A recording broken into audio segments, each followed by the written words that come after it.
in science, we really work in two different ends of the spectrum of reality.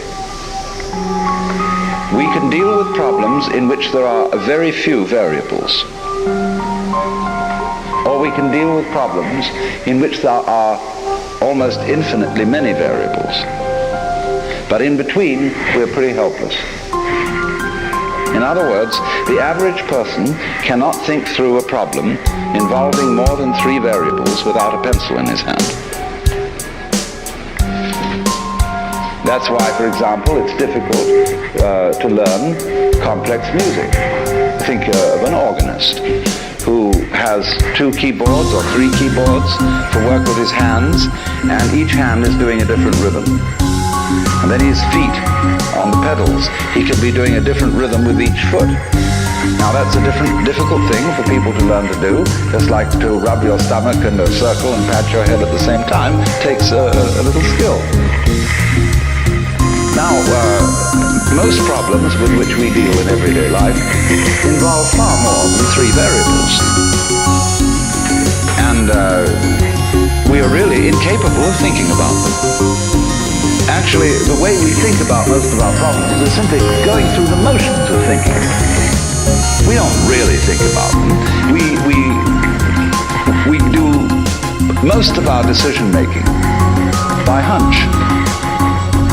You can collect data about a decision that you have to make, but the data that you collect has the same sort of relation to the actual processes involved in this decision as a skeleton to a living body. It's just the bones. And there are all sorts of entirely unpredictable possibilities involved in every decision. And you don't really think about it at all. The truth of the matter is that we are as successful as we are, which is surprising, the degree to which we are successful in conducting our everyday practical lives, because our brains do the thinking for us in an entirely unconscious way.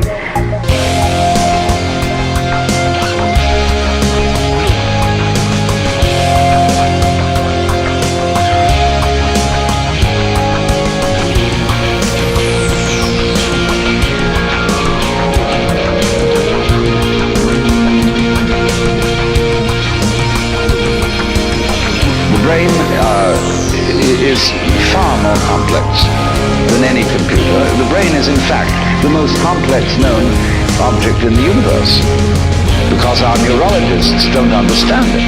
They have a very primitive conception of the brain and admit it.